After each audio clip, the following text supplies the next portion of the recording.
See you. What is this? Tackle Shop Confessions. We're on late. We're on. We're not on. We're back on again. Am I in or not? How are you? Did we check it? I think we're good, huh? Yeah, I think we're good. We're good? Yeah, I came on a second ago. It takes a while sometimes, and sometimes it'll play a commercial there. Although I don't see anything going on here yet, but I'm assuming that we are on the air. Can you guys hear us? Can you see us? Are you seeing anything? I'm not seeing anything yet. Great. I could. Who knows if I push the wrong button because I am totally sleep deprived right now. You have been busy. I know. I tell you, man. Well, so have think you. it's going Hey, now, I think yeah. we're going I here. think we're going now. All right. Thank God. I thought we were going from the very beginning. Hey, it's good to see you, man. Yeah, man. All of a sudden, we decided to do a show. All you got to do is say, Phil, do you want to do a show? And I'm like, yeah, I'll be right over, Sam. I got to figure out all the logistics of this, but I've been all over the Channel Islands here recently. We've got some breaking bluefin tuna news. Not the best, but it's news, and we got to throw it out there. And also, Sam and I will give our observations on that. Had a spectacular time up in the Channel Islands, which I can't wait to talk about with Rockfish Open. I know the Pursuit had some halibut and white sea bass. So there's been all kinds of cool stuff going on. No doubt about it. And yes, I am a little unprepared. I don't have my mug. I don't have my computer. You filled in with a computer, but somehow we'll make it through this show. Yeah. What's new in your life? How are the kids? Everybody Great. doing good? Great. Yeah. You know, baseball season rolls along. So today I couldn't make the practice anyway, so that was kind of why we did the last minute thing here. But yeah, they're going good. They're on spring break this week for them. They're at Torre Unified, so they're off this week, whereas a lot of other kids were off last week. Yeah, Michael Limon and everybody. Yeah. And yeah, he's playing baseball tonight. So okay. He's very sad that he couldn't come. Maybe he'll make a big hit today. Yeah, really. I hope so. I'll read a couple of comments and then we can jump into it. Talk about what it is that we want to talk about. I'll talk about the Island Spirit. We had a great time. The guys on the California, while I was driving here, sent me a video that I couldn't look at, but they said rock fishing was great today. They need a few more people to go. The weather's perfect. So Ventura Sport Fishing, it is venturasportfishing.com or 805-676-3474. You can get on the California or the Island Spirit tomorrow. Really fun, man. Fished Anacapa Island, beautiful weather, great crew, polite, couldn't be nicer, helping everybody. I really, man, when you find a crew like that nowadays, and most of them, I think, are pretty much like that. But it's so nice, isn't it? Yeah.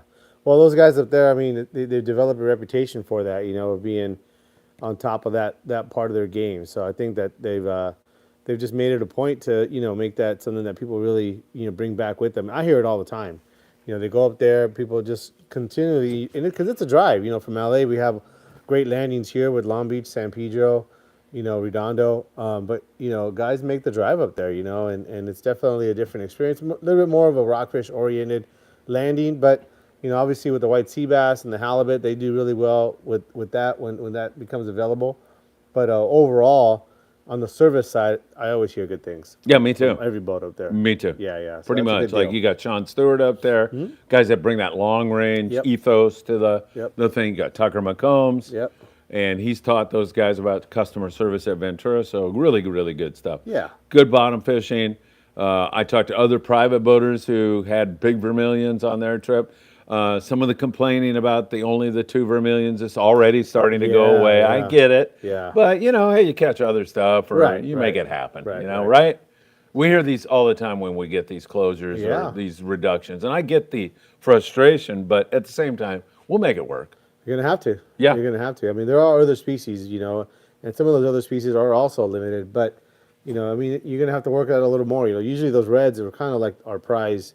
You know, you would catch a couple of this, a couple of that, but you caught a couple of nice reds. That was always a cherry on top. But, you know, you're going to really have to make sure that, you know, we use those descending devices now, too. If you're going to release something, you know, we're going to have to maybe release the smaller ones and try to just keep a couple nicer ones. So hopefully that's going to be something people do. Yeah, for sure.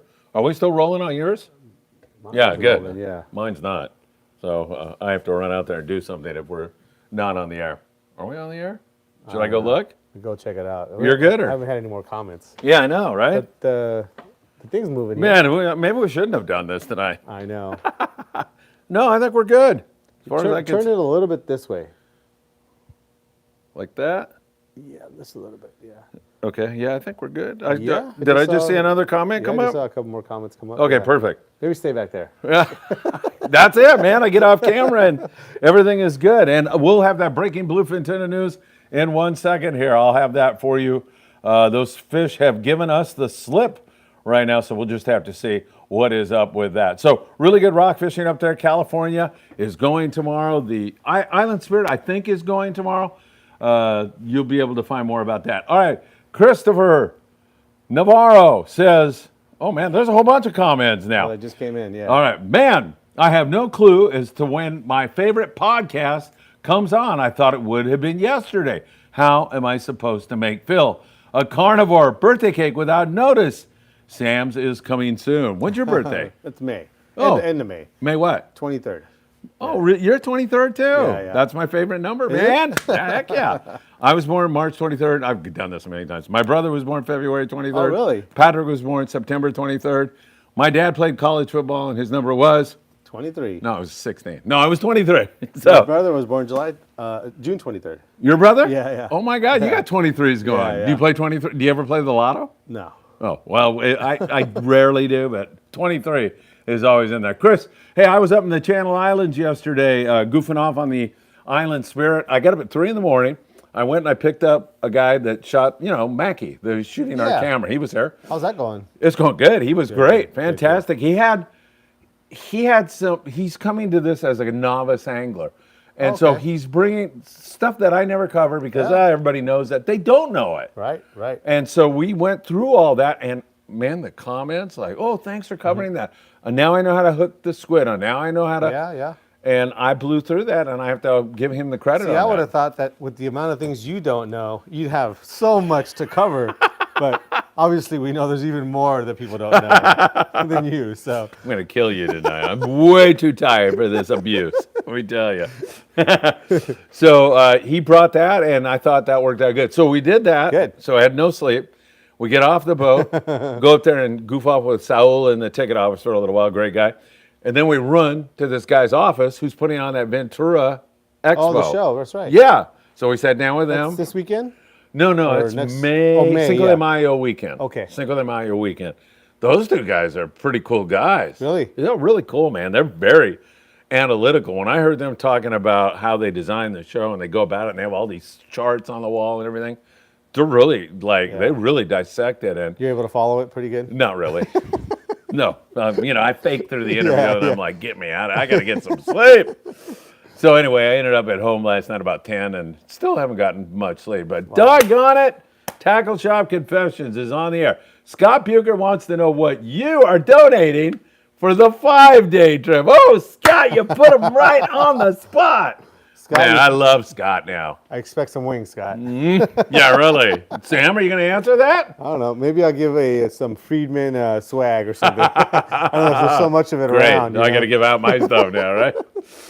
All right, very good. Scott, maybe we'll have an answer to that at the end of the show. Big Tuna Sam, that's you. Isaac says, good evening. I thought we had baseball tonight. Yeah. Never. Not in a million years, man.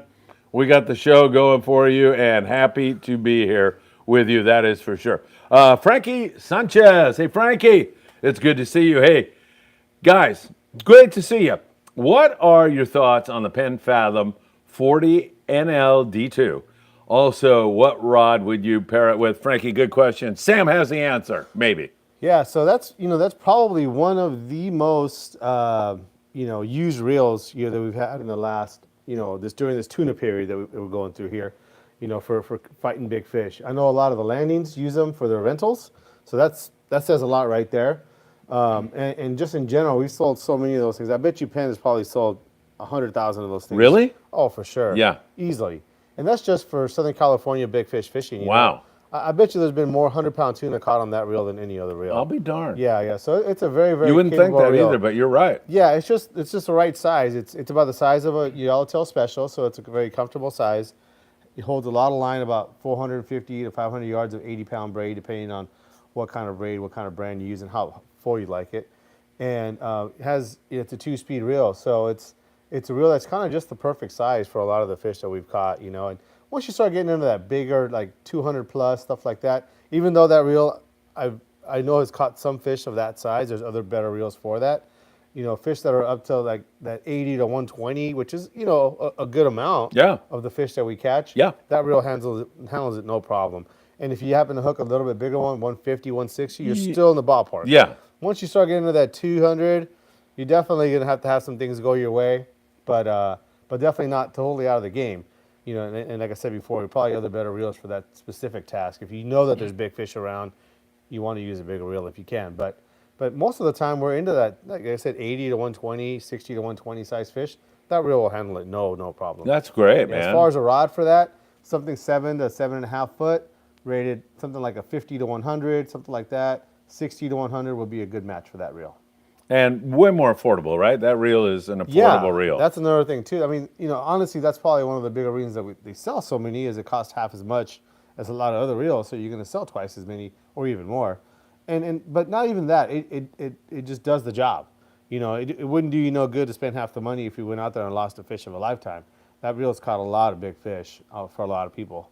So yeah, it's a great reel, a great price. I'm going to make you extremely jealous right now. How's that? Mackie showed up, not only to do the camera work, but he brought a rod and reel. Okay. And I fished with it briefly. I fished with the Pissin' Fun reel.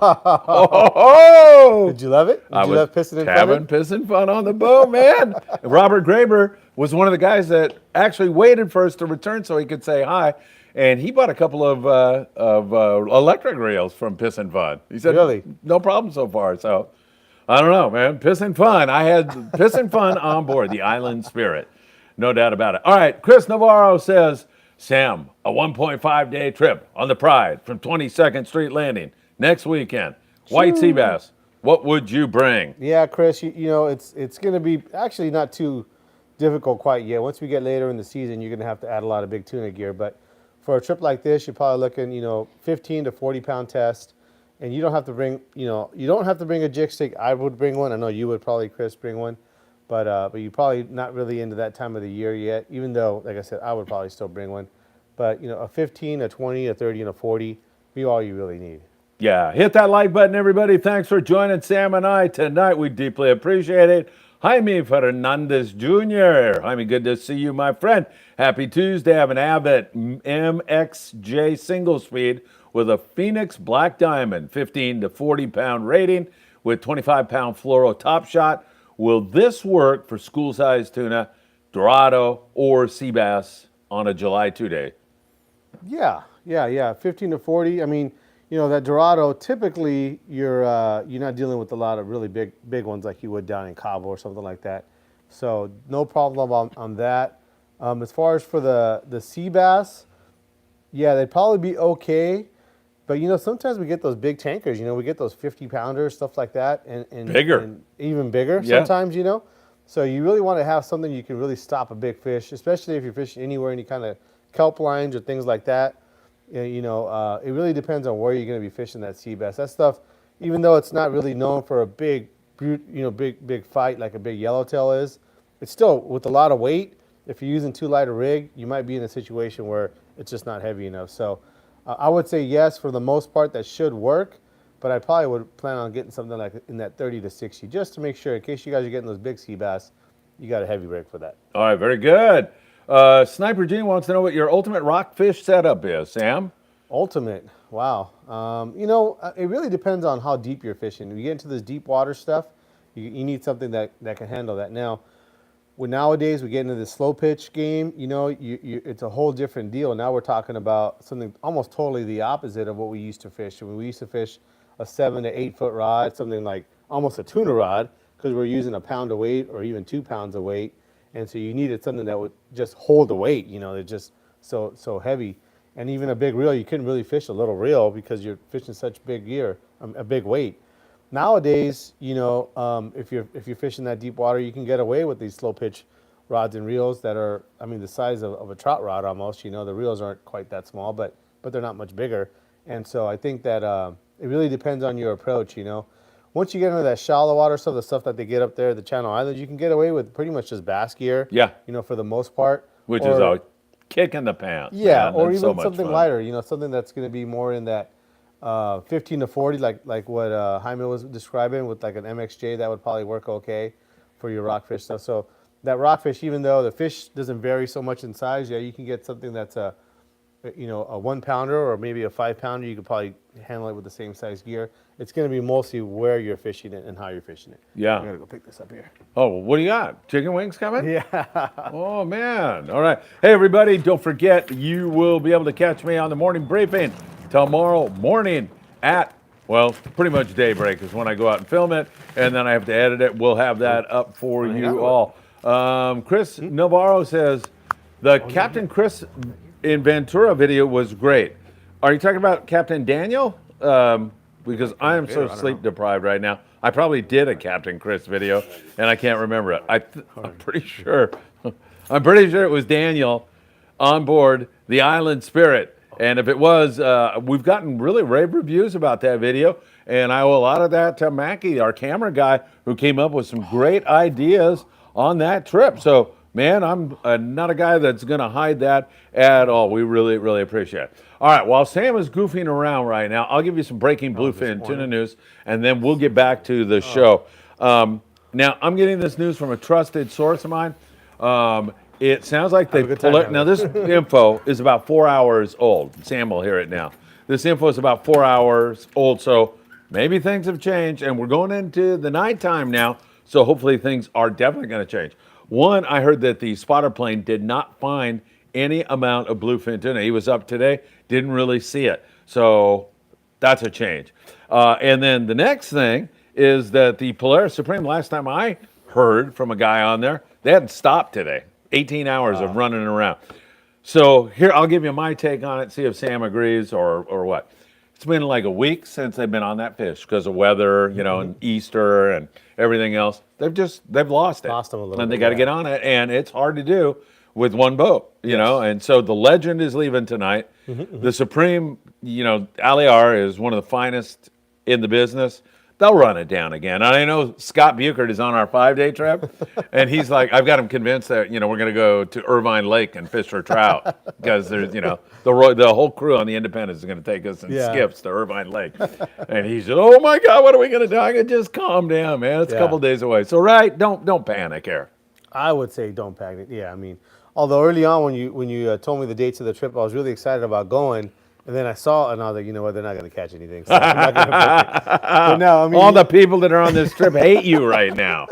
But truthfully, you know what? Honestly, if I was on this trip, I'd be even more excited.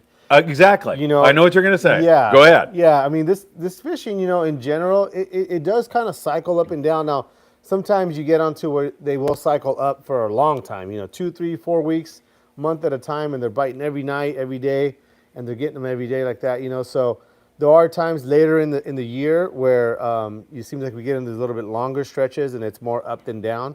But this early season and late in the season, I see it a lot, where they'll bite for a week straight and they'll take a couple of days off, and then they'll bite full speed again. And a lot of times when they first get back on the bite is when it's the best. Yeah.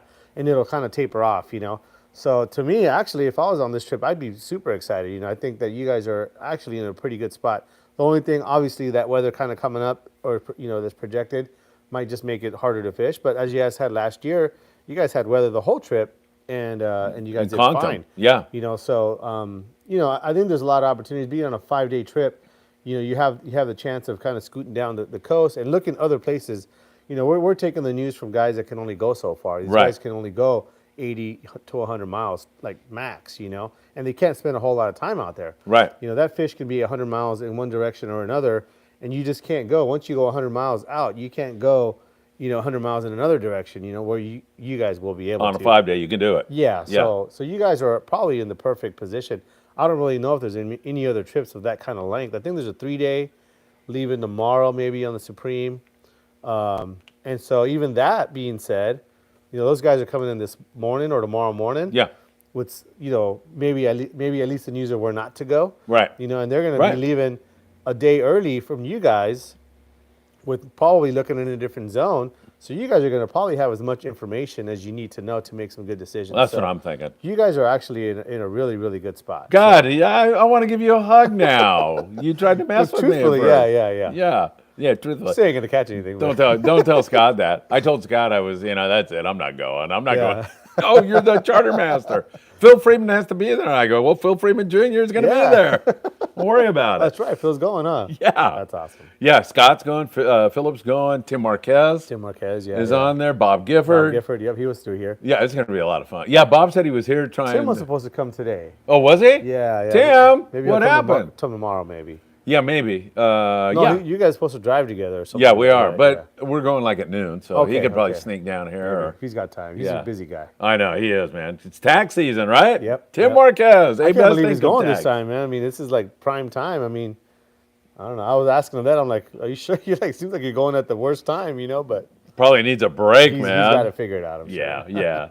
All right, very good. Duzong Duong, it is always good to see you, my friend. Hi, Phil, Sam. Sam for bluefin night jigging with reel with solid braid line. Can you explain how the wind-on leader fits into the setup for night bluefin jigging, such as knots, bite leader? So, yeah, I mean, a wind-down leader is going to be something that you're going to be able to add to the end of your line, and that can be as a shock leader or a bite leader, anything like that. So some guys, what they'll do is that they'll add something like maybe 130, 100 pound or 130 a wind down leader. So as far as attaching that to your reel, you're gonna either have to put a little bit of hollow on the end and then make a loop with that and then attach the two, because the wind down leader is gonna have a loop on that end of the leader. Or you'll have to tie a bimini, and actually tying a bimini with the braid isn't as bad or as hard as like with mono. So those would be the two ways that you attach it. As far as what you put on there, like I said, you could put some 100 or 130 and then tie that to a bite leader, or if you have your jigs already have a leader on them, you just attach it to that leader. What a lot of guys have done to try to minimize their connections and their knots is that they'll use a wind on of like 200 or even 300 pound, and then they will crimp a split ring or a snap swivel to the end of that, and then they're just changing out lures via the split ring or the snap swivel. So that's another way to do it too. Maybe that's you've been asking about doing some tackle tips. Tackle tips. That's a good one. I know that it's been kind of a thing that some of the guys have been using, but I don't think we've kind of gone in depth. We should do that with how to connect that stuff, and then maybe the different options. We should do that at the end of tonight's show, and then I'll throw it up there tomorrow. Maybe Why not, right? Right after we get some wings. Yeah, where's Steve Oropesa? Yeah. I got to go to his house tonight and pick That up guy. some stuff. Man, yeah. You're busy tonight. Promar, I know I am. Going insane here. All right, hey, great question. Red Pill. Evening, gentlemen. Great show. Sam, I was looking for a good 30 to 60 pound rod. Can you elaborate on the difference between the UC RUS 80 Terminator, Monster, and Tilefish? Thank you so much in advance. Yeah, so those question. rods all fall within that line rating, which makes it kind of confusing because when you look at them, you figure, well, they got to be the same rod if they have the same line rating, and they are similar in some ways. But I'm gonna kind of like rate them in the sense of one is probably more on the 30 side and the other one's probably more on the 60 side. That Monster is definitely going to be more on the 30 side in the RUS version. A lot of guys fish that with 30, sometimes 40. That Tilefish is kind of a mix between the Monster and a Predator, I believe. Shoot, I can't remember off the top of my head here, but basically it has a lighter tip with a little bit heavier butt. That's going to be definitely more of a 40 pound. Some guys even fish 50 pound on that. And the Terminator is the heaviest of the three, and really more of a 50 pound rod. And although some guys will fish 40, but it's stiff enough you could probably almost fish 60. So it's going to be like your 30, 40, and 50 pound is how I would kind of rate those if I was going to put a one line rating instead of a range. So they all fall within that range of 30 to 60, but kind of in different places. Surging up past 60 viewers on an unannounced show because you were fooling with me all day today. Yeah, and then at the very last minute, hey, get over here. Well, what I was thinking is, how late can I go? I was thinking, well, maybe if I tell him at this time, then he won't come. But I was wrong. If I told you earlier, that'll be for sure. I said, maybe if we wait a little longer, he'll blow it off. You blew it. I was wrong, yeah. You blew it. You had dignitaries here tonight. Alex? I did. From the Royal Star. Yeah. What a nice guy. Super nice guy. He has a lot going on today. I know I could see that, man. He was going nuts, too. Yeah, they were getting stuff ready for their 16-day coming up. and they had a lot of Coast Guard stuff that they had to kind of like button up before they left, and just some more mechanical stuff. They're doing these long trips, so he was definitely, going back and forth. I think he said he had to come all the way up to Costa Mesa, go all the way back down, do some work, come all the way back up, and tomorrow they're going back down to get fuel and do some oil change or something like that. And so, No rest for the wicked, yeah, right? tomorrow Yeah. they're going to be busy as well, and then they're leaving I know, for 16 exactly. days. Yeah, so yeah, he's got a lot going on. Hey, was that Steve Oropesa? Did you see that truck It pull was up? a truck, so Come on, Lord, please. I don't want to drive to Steve Oropesa's tonight. I love Steve Oropesa from Promar, by the way, who is got some gifts for our 5-day trip. And I thought I just saw him drive up, but nobody is walking up to the door. I'm going to break into tears. All right, let's go to Chris another truck. Navarro. I know. And none of them have Steve Oropesa in it. Let's see. Sam, for jigging with a Oshia Jigger 4000, what would you line it up with? How heavy could you use it? I know it's a single speed. So the one that I have one of those, and that's kind of what I've been using for my heavy setup. And I fill it with 80 pound, and specifically the 80 pound Power Pro Depth Hunter offshore. The reason I use that one, that version, is that that's the one that is separated by 100 feet. So it's basically 100 feet of one color and 100 feet another color for, I believe it's up to 5 colors. So it works out good for me. It's a good diameter, and I feel like it cuts through the water real good, so it keeps my jig as vertical as possible. And I know I can't break it, so it's what I use, Chris. And I think that if you're going to get that reel, that's what you should use too. All right, perfect. Great questions and, halfway decent answers. Not great, but pretty good, I got to say. Sniper Gene, what braid mono line do you like for Top Shot to braid? What brand mono? Yeah. Yeah, what brand? So I primarily use that XXX from Island, XXX Smoke Clear. Back in the day, I remember growing up, it was all about Andy. And if you had a little bit of money, you might buy some Maxima line or something like that. Most of us used Island back then. It was kind of always a cheaper line, or maybe some big game or something like that. And it seemed like it was pretty spread out, what guys use. Nowadays, you don't see that too much because of the Spectra, and that, a lot of guys going straight from Spectra to fluorocarbon. Not a lot of guys use a mono Top Shot. I still do for some of my rigs, especially my surface iron rig. I'll definitely use it, even sometimes my yo-yo rig. But I do prefer that XXX 40 pound for my surface iron. I feel like it's a nice supple line. It casts real good and it's super strong. But primarily I'm using that XXX Iser. All right, good stuff. There was a guy up in the bow slow pitching on our trip. Oh, was he? Very nice gentleman. And I looked at him and I saw what he was doing. Oh, you're slow pitching. And Yeah. he was, like right after that. It's on the video. He caught a nice, fish. Looked like he snagged it, but he still caught a nice fish. So, yeah, that was cool to see that. Ruben A., good evening, guys. I was on the Aloha Spirit. Love the Aloha Spirit with Pat yesterday. And, man, did we kill it. I've never seen lingcod the size that we caught. Amazing, Ruben. I'm so happy. Ruben, if you caught one of those, you should send me that photo so we can get you on the morning briefing tomorrow morning, man. That would be great. Text it over to 657-227-6459 with a little explanation, and I'll feature you there on the morning briefing. You guys over on they have a six-pack, the Gray Light. Great light. I think they had some halibut yesterday also, so there was a little bit of that. We tried, Sam. We looked at the backside of the island, but it was all screwed up in terms of conditions. Just was not right. We're not covering any ground at all. You want to have, you want to drift when you're fishing halibut, as you know, and you want to be moving, so you cover some ground, and we were not doing that. So what did Captain Daniel do? He said, shoot, let's go hit another rockfish spot, and we loaded up again. So it was really, really great. Ruben, so happy you had a great time on the Aloha Spirit. That is one of those fine boats I just mentioned Sean Stewart a second ago, and how he brought that long-range attitude to the Channel Islands, and that's great. Surging over 80. That's who was running the trip? I don't know about that. Sean, I don't good think so. trip. Probably Patrick. Oh, okay. Yeah. But he's got his finger in the pie there, right? Yeah. Let's see. Isaac. Sam, did you get in any of the Oshia Jigger lever drags? No, not yet, Isaac. We are... Patrick runs the Aloha Spirit. You're getting all screwed up. We're still waiting for them. Hopefully they'll come soon.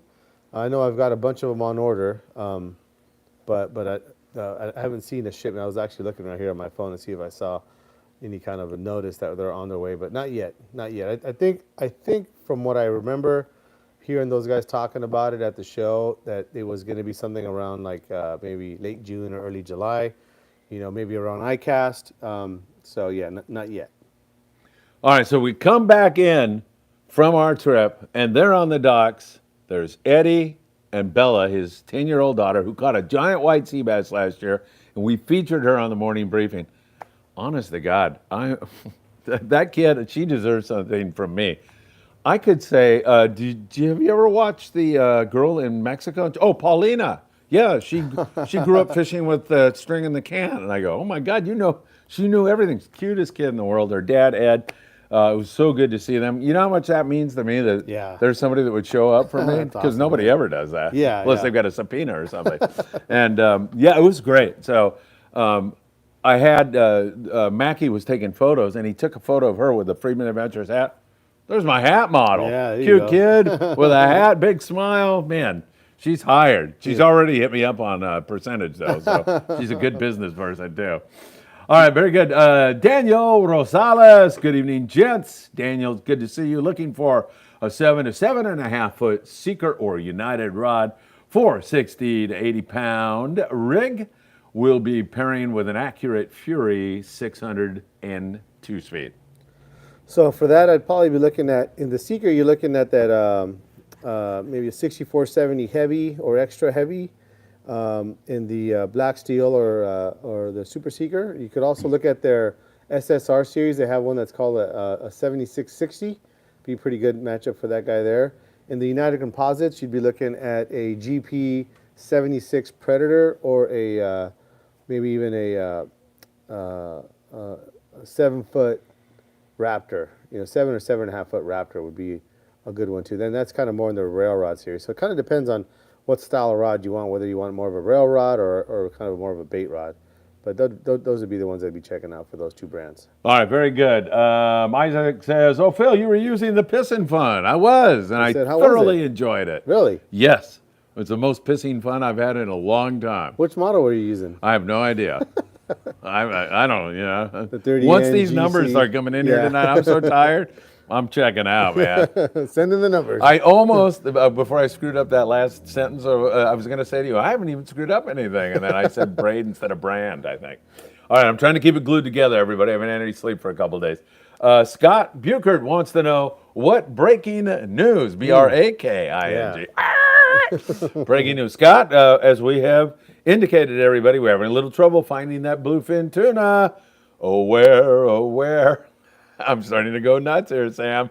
But it's given us the slip for a little while. It's not uncommon. No. Especially when you haven't been on it for several days. So it's skedaddled off somewhere, and they'll get on it here. I'll be there this weekend for sure. Yeah. For sure. That Independence, man, they're going to run them down Thursday night and slam them. We're getting out there early out of Point Loma. Nate Sal, good evening. Nate, good to see you as always. Live free, die free. Good evening, Phil and Sam. And hello to the Friedman Adventures family. It's always good to see you here. Can't thank you enough. Christopher Navarro. Yeah, it was Daniel. Great information. I don't think you were here. He said, I interviewed a captain named Chris up there, and I'm like, I probably did. I can't remember what. I did so many interviews yesterday. But it was Daniel Hadaway. Great guy. Runs the Island Spirit. Ventura Sportfishing. I don't know if he's getting out tomorrow or not, but you can call the landing right now and find out that California just needs a couple more. That is the old Matt Walsh. What a great fishing platform. Mm-hmm. And Tucker put some money into it because it's gorgeous. Really? Yeah, man, it looks beautiful. That's nice. So I'm going to go up there and fish with Cody's running that, and I got to get up there and fish with him really, really soon. His galley cook was sending me a video today that I was driving here, so I didn't look at it, but as soon as I'm done here, I'm going to open it up and I'm going to edit it a little bit and then pop that baby on there too. So there we go. All right. Nate wants to know if I wanted to get on the white sea bass, would I be better going off north to Catalina versus staying in San Diego? Yeah, generally. Probably. Generally, yes. Yeah. Get some fish down there in La Jolla once in a while. Yeah. Especially if you're private boat fishing. I mean, I know there is a kind of some spots down there, San Clemente, down to La Jolla, that some guys do have some success. They do real good on those tankers. You got to be pretty dialed in and locked in with that group. You know, Yeah. those guys don't really let that get out too much. You know, that Catalina stuff definitely. There's a lot bigger zones. You know, where they kind of get those, and they're a little more predictable when they do happen. But yeah, that'd probably be the case. I mean, I haven't really heard of too much being like full speed. I know that some guys have got some. I know the Pursuit on Monday, they got a few. Well, you know, on their 3/4 day boat. I think they had 2 today and a couple halibut today, something like that. So I mean, there's something to be had definitely at Catalina, but not to where you know you're going to be catching a lot. Not quite yet. Not quite yet. We'll see. That Channel Islands fish has been kind of like a more sure thing. Yeah. Yeah. And that water up there is like high 50, so it's still just a little cool, I think. Cool, It needs to warm up, and as long as we keep getting wind and storms and stuff, it's going to stay cool. Yeah. But once it settles in, it should get back to normal. All right, very good. Yeah, Nate, cat's showing some signs of life. I know the Pride had limits out there one time this year, at least one time, so that's looking good. All right, Roger Massage, is it? Roger Massage. Roger Massage. Yeah. Hi, Phil.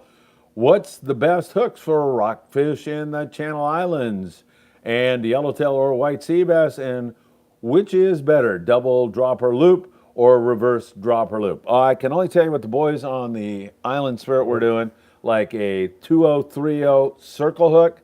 They like the circle hook because sometimes you can't feel the bite, and by the time you set the hook, they're gone. So let them hook themselves. That is for sure. And let's see, yellowtail white sea bass. I think a J hook with that, 3/0 hook, something like that's pretty good. Maybe a little bigger sometimes. I prefer to fish big, but what do you say? It kind of just depends also too on what kind of bait you have. got, yeah, for sure. So that's going to be a big factor. 2/0 hook definitely good for your sardines, but when you get into that squid, you can use a 6/0 or 7/0, something real big. And Roger, in terms of the dropper loop, Daniel, captain of the Island Spirit, prefers just a normal regular dropper loop. He says he's seen the reverse dropper loop work just fine, but he likes just a dropper loop, and that's catching halibut and sea bass. So they both work, right? Yeah, I think they do. I mean, sometimes I think people have the idea, and maybe so, especially with that squid, is with that reverse dropper loop, you can put a longer kind of loop to your hook, you know, or a longer piece of line to your hook, and so sometimes that's going to give it a little bit more action in the current down there. But generally, I think that squid is something that they kind of just come up and if they want to eat it, they're usually going to be eating it. So, I think either way, you're probably all right. Just thinking about what a rat fink I really am, because I'm ready to cuss Steve out from Promar. He hasn't come by, so I'm going to have to. But I should be grateful that he has come through with this great product for our group. And here I am. Sniveling. Like, I've got to drive over to Steve's now, and I got to go. It's 10 minutes away. Not even. I know. Yeah. I know. All right, Steve, if you're watching, I apologize. In fact, I'm grateful for you. Maybe there's a good wing place by his house. Yeah, really. Well, Steve and I can get something. Yeah. See you later. Yeah, really. Yeah, Scott's right. What are you throwing in the 5-day trip? You're not getting any wings tonight. All right. Good evening, David Bretroy. Sorry about that, David. Good evening, Phil. I'm ready to go downhill now. Bretois. Good evening, Phil and Sam. Sam, do they make ringed circle hooks in size 2, 3, and 4? I can't find any. Yeah. So they don't make a 3. That's not a size that they use in those circle hooks. But they Blacktail, they're the ones that make those smaller ringed hooks. They make them all the way down to an 8, I believe. So you can get that real small. And the owner, the smallest is going to be a 1/0. Currently, I know that they're working on doing some smaller hooks. And also, I think BKK just started coming out with some smaller ringed hooks. I don't think that they came down with a 4. It might have been down to a 2 or a 1 or something like that. But I know 100% for sure in the Blacktail, you can get that down all the way to an 8 in a ringed hook. All right, good stuff.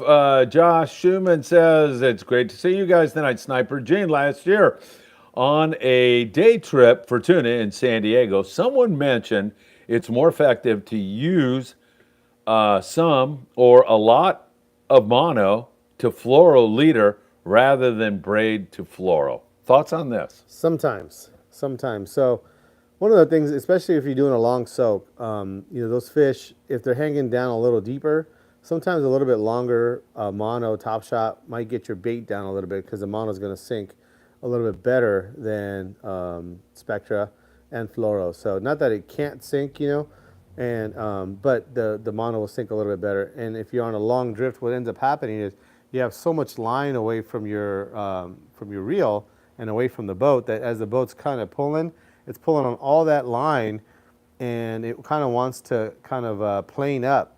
And so having something that's going to weigh down your bait is sometimes helpful. Not always. Sometimes that fish wants to come up and crash on the surface, and you would use the spectra right to your fluoro, and that's good. A lot of times when you're fishing a yellowfin, that they want to kind of come up and eat it that way, that'd be a good way to go. But you want to be able to be at least flexible, mix it up, and keep that kind of bag in your bag of tricks. Keep a little bit of mono with you. And what I do is sometimes I'll take it off my jig stick. So I'm always going to have 40-pound mono on my jig stick.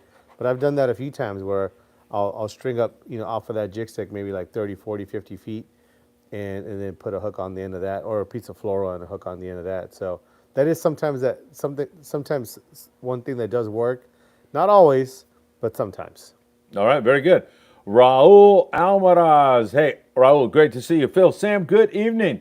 Just bought a United Composite RCP 80 Heavy and want to know, did I screw that up? No, you're good. What's the best reel to pair it with? It's going to get worse. Yeah, Believe me, I'm tired. So that rod there is a little bit, one on the more versatile side. It's a long, kind of you could call it a jig stick, maybe a yo-yo rod. It could be a live bait rod, something heavier. So anything in that that's that kind of medium size star drag or lever drag reel, something that'll hold about maybe 400 to 500 yards of 65-pound or 80-pound braid would be good.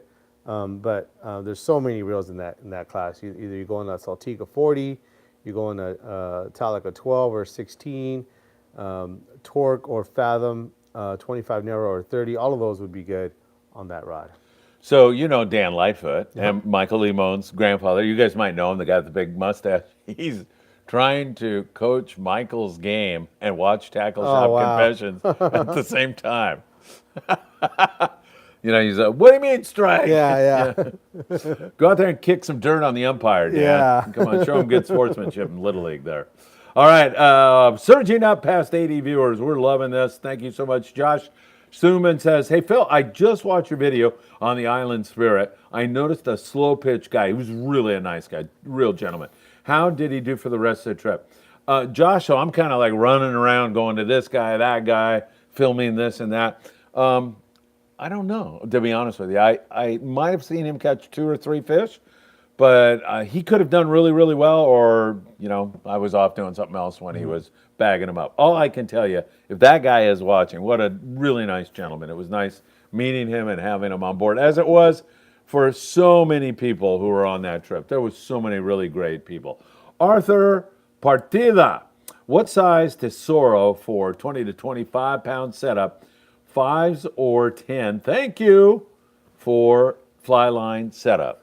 I probably like the 5 better. It's plenty big, holds enough line. It's going to have a little bit lighter weight spool.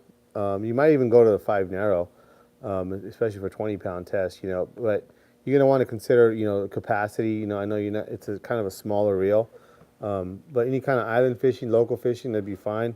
But that 5 would definitely be what I would go with. All right, very good. Dansky, hey Phil, you're pretty experienced going down to Baja. Do you have any places you recommend to kayak fish? Me and some friends want to take a trip down and try as many spots as we can. I would probably say Sea of Cortez side. Although the Pacific, if you get some decent weather, there's some great places, even like Punta Banda and that. I don't know where you'd launch, I guess. I probably would even talk to those guys down there, like maybe San Quintin. You might be able to get one of those skiff guys to take you out to a certain spot. Oh, that's a bitchin' idea. Instead of like, beach launching. You mean take you out to San Martin Island or something on a good weather day? Well, yeah. So there might be some other options as well. But yeah, you're right, on the Gulf side. You're going to have better, calmer seas. Yeah. And there's some easier launch. Did you see that guy, Poncho El Pescador? I put a video up of him catching a golden grouper.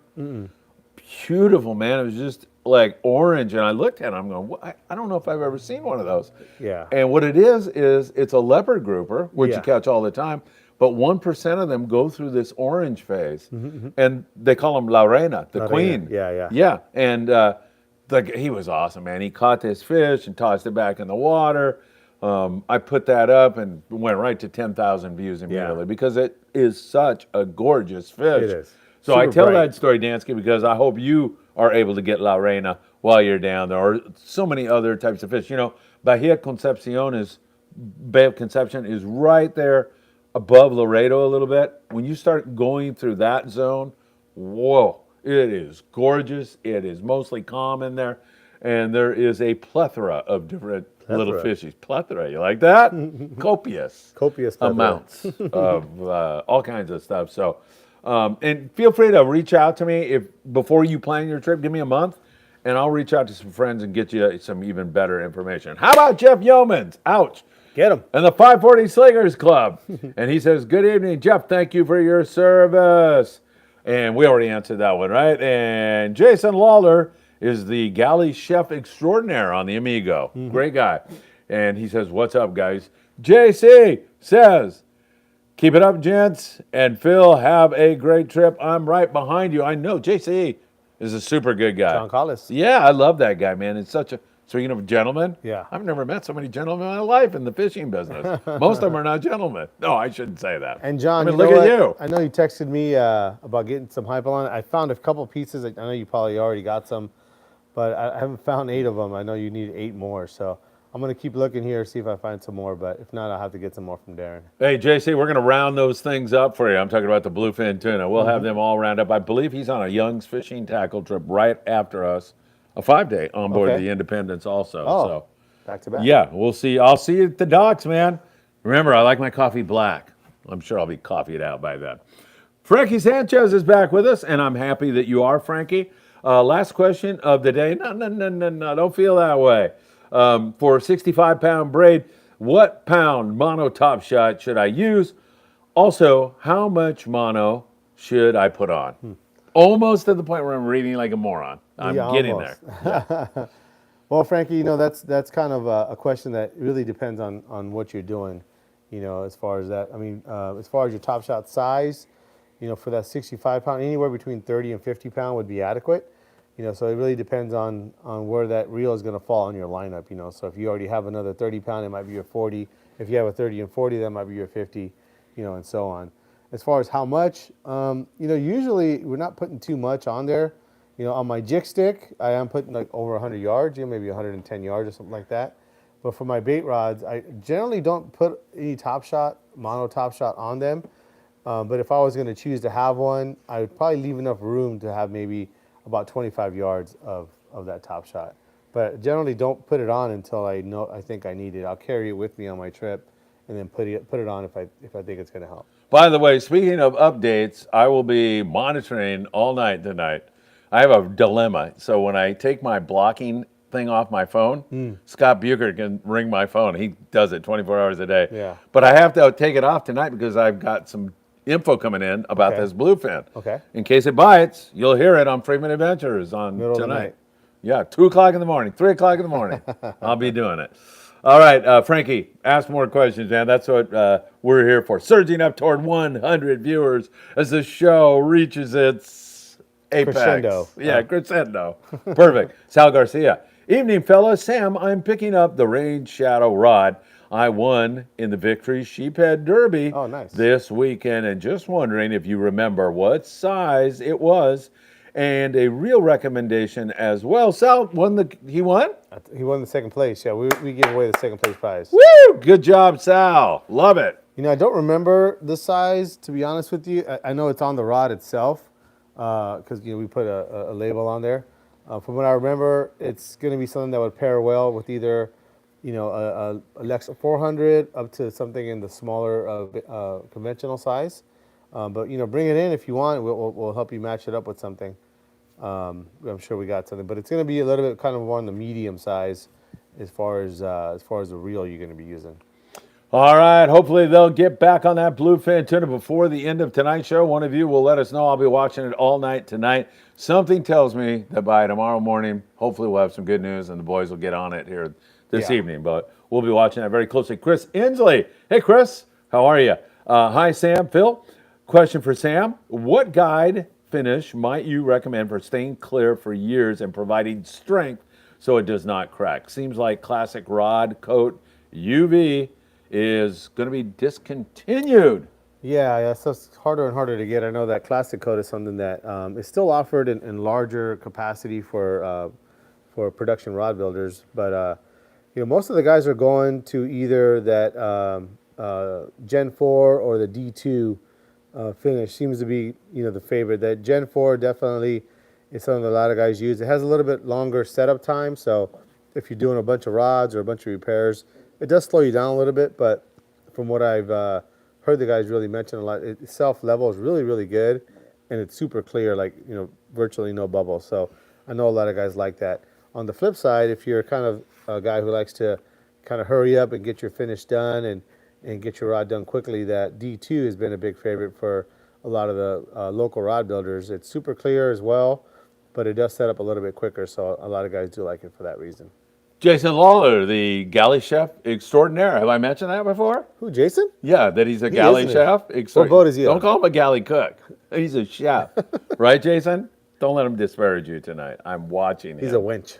He wants to know if you have any Alexa 500s. I got some. You do? Jason, yeah. Oh, my God. I got some, and I got more coming. I should have some more coming this week, but I still have some in stock from our initial order. All right, Sal Garcia, big thank you to you, Sam, and the whole Victory crew as well. Sal, way to go, man. That is awesome. So what, you threw in a rod on that? Uh-huh. Well, what the hell? What, you mean you can't throw in a hat on our Independence trip? Yeah, Phil I think Frieman Scott Buchert's got a point here. All right, Steve says, oh, this is going to be good. I can already, Steve says, that's pretty funny. And I'm going to go into this with you right now, Steve. So Steve says, did that little girl model have a hole in it for her hair? So I'm telling her that story, right? Uh-huh. And I go, look, they all have a hole. And then she takes the hat, or her dad, Eddie, I can't remember who, and she goes, look, it has a hole up high on this hat. So it does have a ponytail hole. It has two holes. Really? And it has a ponytail hole. So wow. Steve, yeah, I did. And I think she had her ponytail through it. I can't remember what her hair looked like, so I'm not sure. I was going to put my ponytail through it. All right, there it is. Chris Navarro, $20. Get wings. Phil's carnivore cake went across the grill already.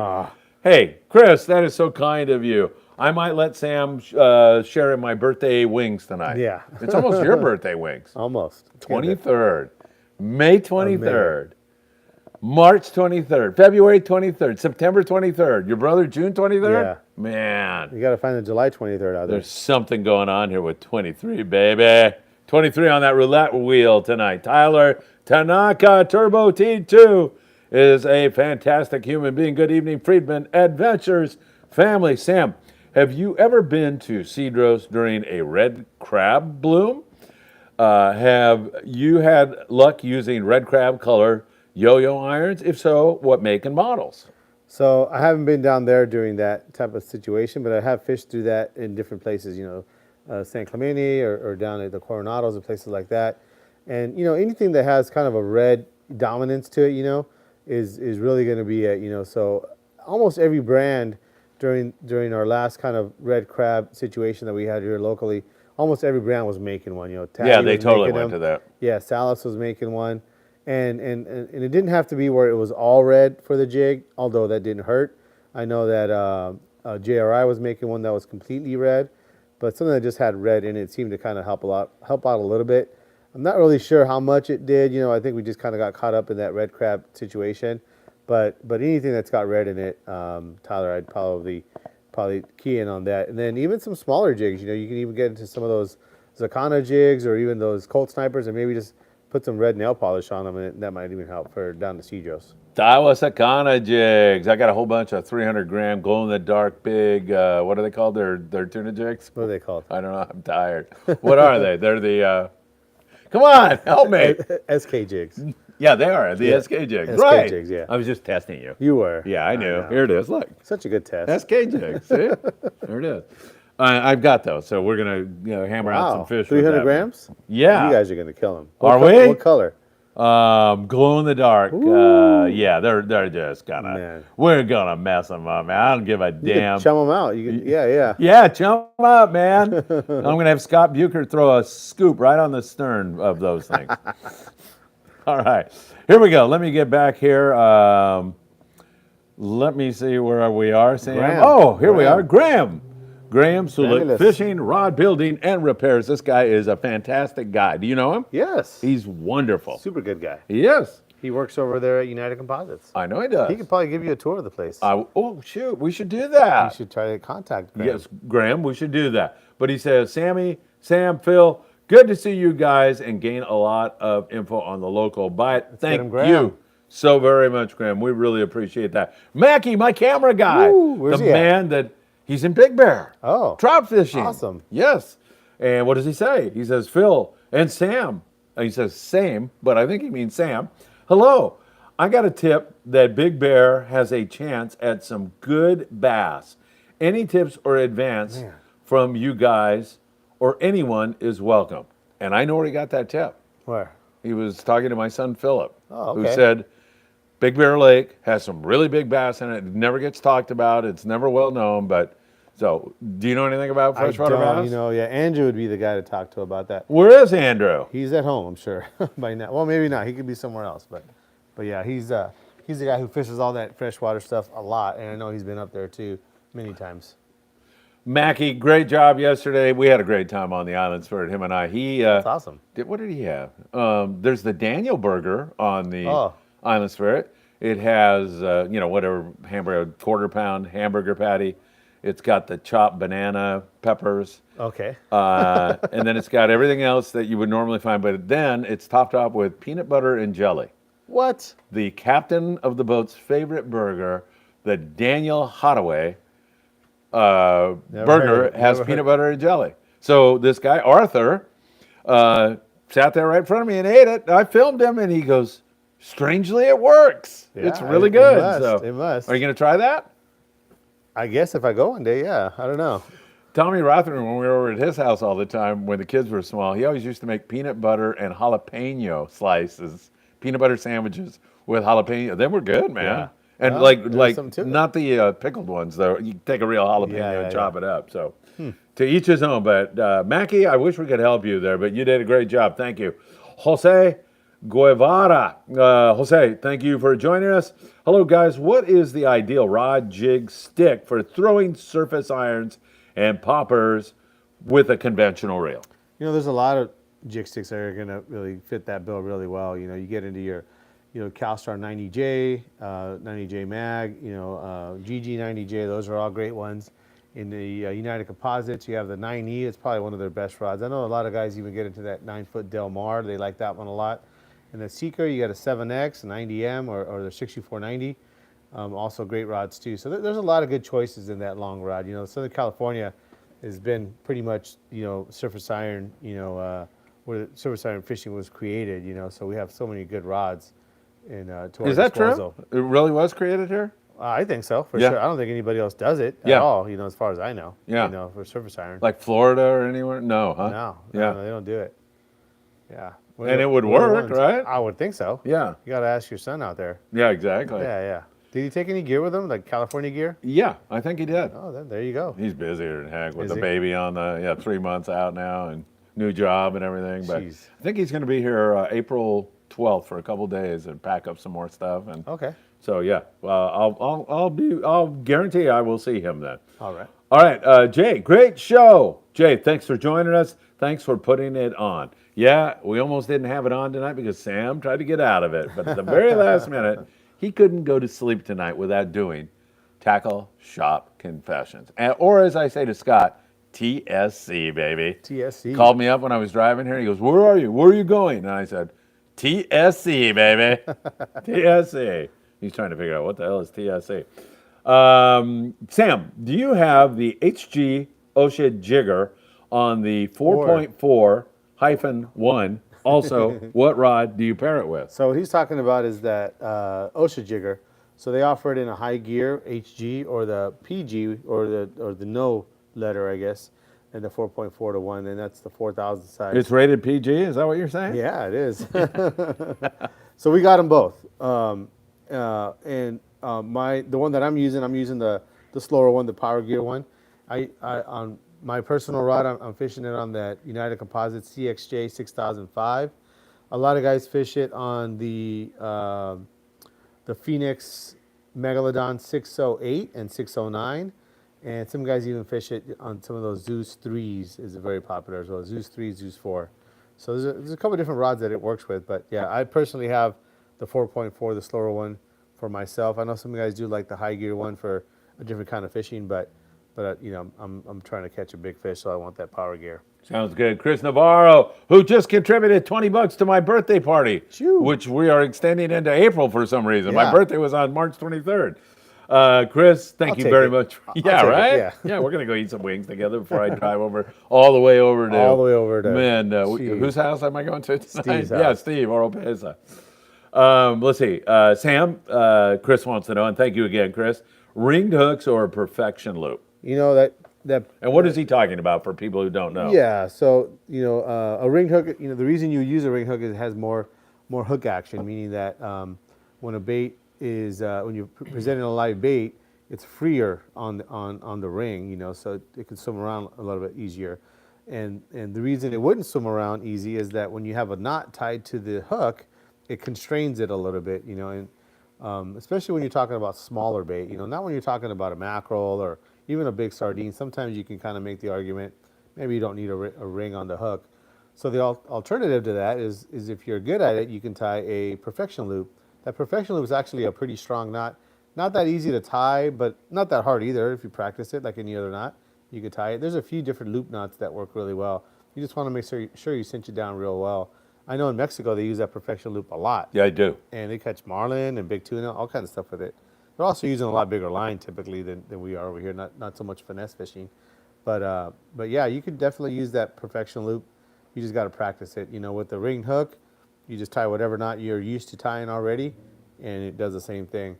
The only setback would be that maybe you don't have a ringed hook, or maybe they don't make a ringed hook in the specific size or model you're looking for. Then of course you can kind of adapt and use that perfection loop for that. Excellent. Scott Bouchard is back. Ooh, Boucher. Or Buchert, or whatever it is. And Scott will be on the trip with us on the Independence. If you have a tuna trip in San Diego, call Sportsman Seafood and let them know that Scott Buchert referred you. Wow, what does he get for that? Yeah, I mean, what does the person get? He probably know. gets a commission. What is This that? guy. Yeah, what does the person get? Yeah, what's Sportsman Seafood? Sportsman Seafood was Mario's place. Yes. Yeah, over there in by. case people didn't know. Oh, yeah, that's right. Mario's place, right next to C4 Sportfishing. Yeah. As a matter of fact, I miss Mario. He was a great guy. Yeah. Wonderful Yeah. guy. I loved him. I'm so. pretty sure that they'll probably be down at the landing when you guys Yeah, take right. off, so you can make a reservation. You might, if you are going to go, you probably want to call down there ahead of time. You know, so for all you guys that are on Phil's trip, you want to make those accommodations beforehand. Sometimes you get back and you know they're full for the day. You know, this time of year maybe not so much. Yeah. But you never know. It's always safer to, Right. You know, then you can have a bunch of fish you don't know what to do with. Right. So mention Scott Buchert, and I'm sure they will double the price of your bill immediately, right? Yes. All right, Kim Herbert, who you had the opportunity to Yes. meet and I missed, and he was so kind as to go by 22nd Street and leave me a Yeah. lovely note, and he's joining us on this 5-day trip with his daughter. He's traveling to Missouri, from Missouri to Phoenix tomorrow into San Diego, expecting a great trip. 16 hours and 5 hours to get our gear. Thanks for getting us out on the water. Kim, There you go, Kim. can't wait to meet you finally and meet your daughter. It's going to be a lot of fun. I don't think my son Philip is watching this tonight, so I think we might throw a little birthday party for him April 8th, the night of that, because his birthday's April 9th when we get in. So Oh, nice. we may do that, and it's just going to be a really great, great time. So Kim, thank you so very much. David says, thank you, Sam. I bookmarked black male unless you carry him. A blacktail? I think you meant blacktail. Blacktail hook. Yeah, we carry those. We carry them, and actually we sell them really well. So yeah, That is sky. If you are in the area, come down. If you're not, we can mail them out to you. And we got them in all sizes from I think size 8 to maybe like a 3.0, 2.0 or 3.0 or something like that. All right, sounds good. Christopher Navarro. Sam, I know you probably have 30 plus jig sticks. Top 5 that you take on a yellowtail trip besides the Super Seeker Ulua wrapped in green. Oh man, that's a tough one. I like them all. You know, they're all kind of special to me, and I don't know if I have a top 5, but you know that Ulua is a good one. I have another Super Seeker Ulua that I like a lot, a F100 that I like a lot. in that CalStar. I do like our black and tan GFT 100J mag. I like that one a lot. Their GG90J is another one that I really like a lot from them. And the United Composites, that 9E is one that I've had some pretty good luck with. They have that 10E, and then, Moon's got that MCR 950. That's an awesome stick too. So I don't know if that's 5 or not, but yeah, I like them all, man. All right, good stuff. Cue Ball says, Sam, Phil, wow, you're busy today. Busy. LOL. Yeah, man, I've been going like crazy. And Sam's always busy. You know how I know that? He tells me that. He complains about it 24 hours a day. So, Peter Cepeda says, can't wait for our 8-day trip in November on the Independence. That is going to be Get them. a fantastic trip. Peter, can't wait to see you on board there. November, Kim Herbert, yeah, November. Wahoo. We get in right before Thanksgiving on that Wahoo, trip. man. Wahoo, baby. That's going to be some awesome footage. Yeah, that's going to be fun. That is Yeah. really going to be cool. Kim just cruised by Winslow, Arizona, on his way to San Diego, ultimately, for our 5-day trip on the Independence, sailing Thursday morning. Raul says, Phil, where is Michael Limon? Actually, Raul, that's a good question because he's just there on every Yeah, single show, unless typically. there's wings over there. Yeah. Then he's over there and then back here with his mouth just, drenched in. Raul, he's playing baseball tonight. Grandpa is coaching, and I mentioned just a little while ago, Dan said, I don't know how I'm going to watch Tackle Shop Confessions and coach this team at the same time, but I'm going to try. So who knows, you might get in some trouble for doing that. But thanks for asking for Michael. He's a great kid. David, yeah, blacktail, absolutely right. Chris Navarro, Sam, thoughts on the Tesora? I threw one on a stoked on fishing trip. For the price range, I was impressed. Have you tried one? Yeah, they're pretty nice. Same thing. I tried one on a trip one time. I do think they are in the process of discontinuing it. I don't know if they're going to come out with a replacement. So just be aware that it is something that's going to be discontinued. And you might find a good deal on it out there somewhere, but sometimes when a company discontinues it, they don't continue to support them as well. So, but other than that, I think they're great. I think I wouldn't be maybe too concerned with the service part of it. Most of the times, only thing you need to change out is bearings and things like that, and the bearings are typically a very common size. They're not going to use a proprietary bearing for one reel. But yeah, I think they're great reels. There's so many good reels in that category, though. So many good reels. All right, Dazung Duong is back with us. Always good to have you on the show, my friend. Hi, Sam. What advantage of wind on leader over the other method of tying mono top shots with solid braid using RP or FG knot? Well, one of the biggest ones is that you can kind of pre-tie that leader, and then when you go to tie it onto your rod, it's a lot quicker. So that's one of the big ones. Another one too is that the connection itself is going to be a little bit smaller. And when you're talking 300-pound leader, or those big giant leaders, that knot can get pretty big, even if you are tying a RP or FG knot. That FG knot's definitely going to be thinner than the other one, but that wind knot is going to be thinner overall. But probably the biggest advantage is that it's going to be quick to change. So let's just say you're using 150-pound or something smaller like that, and you get a nice big fish, and while they're gaffing or something like that, the leader gets damaged in some way. You can cut off one of the legs of the loops, and then put on a new leader pretty quickly without having to tie a knot. So it's really a different way of doing it. I don't know if it's an advantage. It's because sometimes that's going to lead to the question, well, which one's better? Yeah. And it's not really a better or worse thing. It's kind of a personal preference. They all accomplish the same thing in a different way. All right, great question. Can't thank you enough. Hit that like button, everybody. A lot of people watching the show tonight. Sam, the unannounced Tackle Shop Confessions, where we sprung it on everybody, man.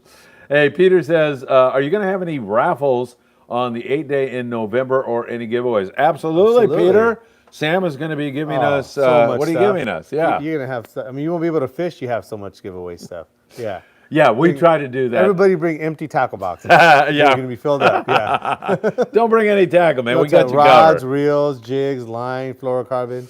Yeah, don't bring anything. Yeah, he's got it all. Oh, my God. So, yeah, we try to do that. In fact, we have some nice stuff here for this 5-day trip that we're taking off on, courtesy of Promar, courtesy of Daiwa, courtesy of Eagle Claw. Oh, yeah. Yeah, so we got Eagle Claw jumped on, man. Really? Yeah. What are they giving you? I don't know. It It arrives hooks, tomorrow, maybe? overnight. I think Trocar hooks, Oh, and those who things are knows, good, my maybe some favorites. other stuff, too. You like Trocar? Yeah. Why? I feel like it's just a super tough hook in the smaller size. Yeah. They don't make them down to like those forwards and things like that we're talking about, but it could be that I caught my biggest yellowfin on one of those trocar hooks, so I kind of have a little bit of a lean towards that way. Oh, wow. But yeah, those are nice hooks for sure. It's a super high quality hook. Yeah. What size would you fly line with in this current bite, Well, the trocar hook? Depending if they have it, they have that 1.0, Yeah.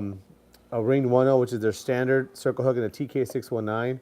I like that one a lot. That's the smallest one they make in that series. Yeah. I know that talking to those guys at the show, they've seen the need for a smaller hook, so I think they're going to work on that. But that You talked to the Eagle Claw guys? Yeah. Oh, great. Yeah. The TK619. It's still going to be a bigger size though. It's not the finesse size, 4, but that 1.0 that they have, I would have no problem using 80-pound on, like maybe a sinker rig or something like that, or even. It's going to stand up to anything. Oh yeah. Or even sometimes I'll go ahead and use a larger fly line setup, like a 60-pound or 80-pound. Sometimes guys just get to where they're going to start using 20 or 25, just waiting for a bite. They can't get a bite, but sometimes I'll stick with the heavy stuff, and that's kind of where I put my trocar hooks on that heavy stuff. All right. Yeah, we'll have to do some. Do something with the trocar hooks one of these days. We'll definitely go fishing with them maybe. Yeah, right. Yeah. Well, I'm going to be handing some out. Hopefully, go. somebody will carry. I'll give some prize away for 100%. Right. Yeah. All right. So, yeah, Peter, we're working on that. What it will be, I'm not quite sure. Christopher Navarro, Phil, has your son caught anything on the FA Friedman Adventures wrench jig? I believe it was 160 grams. So, Chris he put assist hooks on a crescent wrench. I've got it, and we're bringing it on the Independence. I'm sure the captain's going to be thrilled when he drops down and busts off a 200-pounder, But no, he said he's going to goof off with it. I should have screwed around with that in the Channel Islands yesterday. That's what I should have done. But hey, man, I love that kind of stuff, Chris. I appreciate you doing that. That is really cool. All right, I'm trying to get back to where we were. Robert Grazer. Wowzers joining late. Happy Tuesday evening, Phil and Sam and the Friedman Adventures family. Thanks again, Phil, for all the 805 coverage. Great seeing you in person yesterday. Woohoo! So Robert was the guy that came down to the landing and wanted to meet, and what a super nice guy. Great guy. He saw the hole in the hat in the girls' version. Yeah, you think I'm making this up, huh? You don't care. You couldn't. No, you don't care. Yeah, we're getting Just to the admit wings. it. Yeah, we're in for the wings. Yeah. I don't know if I'm going to make it. I know. You're going to carry me out of there tonight, right over to Steve Oropeza's house. I still am holding out a glimmer of hope. I sent him a message. You did? On Facebook. What did it say? Did you tell him we're messing with him? It says, you come into the shop to deliver Phil's stuff. Thank you. No, nothing. No. Yeah, no. He's probably not even there. I'll drive over there. And, no, there's no prizes from Promar on this trip. Stuff? Exactly. All right, very good. Robert, it was great seeing you. DJB. Phil, I'm sure everyone on the upcoming Indy trip has seen update from Paulina regarding no parking at the landing, but might be good to remind everybody. Right. Yeah, I think they'll have somebody out there like saying don't park here, but good idea, DJB. No parking at the landing. Day at the docks is coming up. Mm-hmm. So the hotels across the street offer parking, and it's the same price basically, right? I think so, yeah. Yeah. It's only 5 days. Yeah. So that shouldn't be a problem, and we will definitely be reminding everybody. But thank you, DJB, for that reminder. Alex Alcaraz. Pardon. Brian Palmer.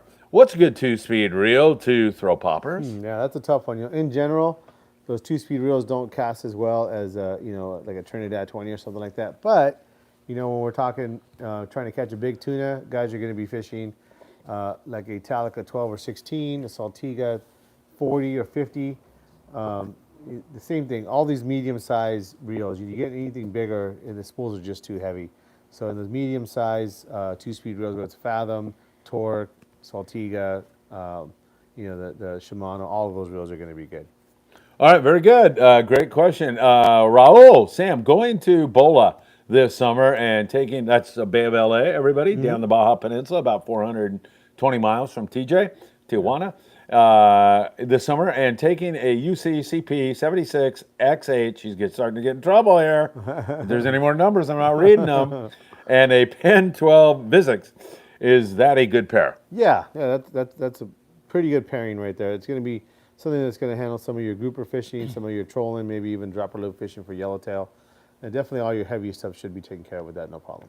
All right, very good. Alex Ortega says, "Hey fellas, how are you?" Alex, the question is, how are you? Thank you for being here tonight. What's your take on the Squid Trex lures, and what size would you recommend for bluefin tuna? By the way, Scott Bugert is All over it. he's like going crazy. Squid He's Trex never crazy. fished with He it. had a tattoo, I think, Squid Trex. He's nuts about it. He got Bob Gifford came in here and bought one. He got one, talked yeah. Bob Gifford into He it. did. He said, which one? He's starting to tell Bob Gifford what stateroom he's in, and Bob Gifford's like saying, "Well, how did he switch my stateroom? Does he know the captain?" I'm going, "The captain wouldn't have anything to do with this. Yeah. He's not involved in this. I think No. Scott's screwing with you." So, Bob, I don't know what stateroom you're in or what's going on with Scott. He's probably trying to get you in his stateroom. Could be. Yeah. Could be. Yeah. That's Little the whole- cuddling. Yeah. Yeah. So, Alex, yeah, on those Squid Trex lures, I mean, they're definitely something that guys have been using in more structure-oriented stuff. So some of that sand bass and things like that, halibut, some guys have done pretty well on that. As far as for the tuna, open water stuff, you're definitely going to have to use the bigger stuff. They do have another tie point at the bottom of the lure. So if you're using like that 160 or the 200 size, something like that, it may not be heavy enough, especially with the extra body size. So you can actually add a little bit of weight with a piece of line and maybe a sinker. Although if you put a sinker on it, they might eat the sinker. I don't know. So I would say in that larger size, any of those larger 160 and up. One thing you might want to note though is that some of those lures have a little bit smaller assist hook, so you might need to upgrade those on those lures. All right, very good. Alex says, "I'm going to be on the Navigante out of Redondo Beach sport fishing, and we'll be headed to Santa Barbara Island. What depth did you guys fish over there? What leads and hooks should I bring?" I wasn't over there. No, you weren't. No, I wasn't there, Right. Alex, but I know the El Patron was there. Yeah. And they told me they were going to fish 240 and shallower. Yeah. Like they weren't allowed to fish deeper Yeah, we're right not, now. Yeah, I don't think you can fish At that Santa deep over Barbara there for at some Santa reason. Barbara, So you yeah. can't fish Osborne or anything like that No, right now. no. So it sounded like they were fishing that with like 8-ounce, 10-ounce torpedo sinkers. Yeah. That seemed to be, and then hooks, same thing, right? 2-0 hook, circle hook. Yeah, if they have squid, take some of those larger 5-0 to 7-0 Yeah. hockey twist, something like that. All right, update on Daniel Lightfoot and Michael Limon. Good evening, fellas. Just finished Michael's game. They won 9-7. Michael Limon. Michael got a hit and struck out. Sounds like he's right. batting 500 to me, That's good to which me. is pretty darn Yeah, good. yeah.